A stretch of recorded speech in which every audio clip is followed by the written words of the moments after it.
ጊዜው ደርሷል ይላሉ አንዳንድ ወዳጆች ቅርቦች። ጊዜው ደርሷል ኤፍሬም፣ አሁን አውሮፓ ተፈተ ነው የሚልልህ። አውሮፓ ኮህቷለች። እንደው ሌላው ማህበረሰብ ሰው የማይመስለንም ጊዜ አለ። በጣም ያሳዝናል። ኢትዮጵያን ማግነን ትልቅ ነገር ነው። ኢትዮጵያን ማክበር ትልቅ ነገር ነው።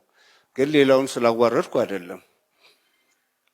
አይመስላችሁም? እንደው አውሮፓውያን ሲባሉ ምናምን ሲባሉ ፓራሲታሞሉ ምኑን እየሰበሰብን ምን ማንሰበስበው ነገር አለ? ምን ማንወስደው ነገር አለ? ካለም ማንቀበለው ነገር አለ እንዴ? እጃችን ላይ ያለው ስልክ ምኑ እዚህ ሁሉ ነገር ላይ ተቀምጠን ባህር ውስጥ ያለችው ኢትዮጵያ ምናምን የተገለጠች ቀን ዓለም ይጠፋል።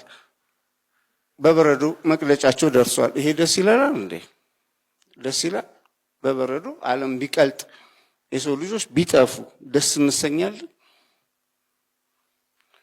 አንዳንዴ ኢትዮጵያውያን ደስ የማይሰኙበትን መንፈስ ሁሉ እንይዛለን። ስለ ዓለም እኮ የሚጸልዩ ናቸው ኢትዮጵያውያን። እና እንዴት ብሎ ነው አሁን ቀናቸው ደርሷል፣ በረዶ እየቀለጠ ነው፣ እንትን የሚባሉ ሀገራት እንደዚህ ይሆናሉ። ዓለም ሁሉ ወደ ኢትዮጵያ መጥቶ ለማኝ ይሆናል። ለምን ለማኝ ይሆናል? ኢትዮጵያ ትልቅ ትሁን እንጂ አይደለም መሆን ያለበት። ኢትዮጵያ ለሌላ ሁሉ የምትተርፍ ሀገር ትሁን። ቀና ያልሆነ የመሻት ግን አሁንም እንደ ማህበረሰብ ያስተቻል፣ ያስነቅፋል። እውነታውን ለማውራት በሰው ረሃብ ደስ ሊለን አይደለም የሚገባው። ሌቡ ላይ ሰዎች አስተያየት እየሰጡ ነው። ስማቸው ይቅርብን።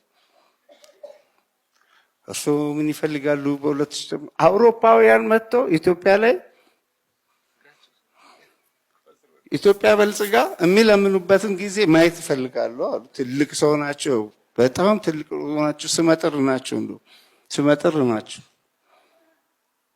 ሌላኛውም እንደዚህ ሲጠይቅ አሁን ዓለም መጥፊያው ደርሷል፣ 2000 ገባን አለ።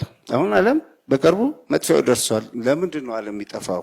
ከዓለም ውጭ መኖር አንችልም። እኛ ዓለም ላይ ነው ያለነው።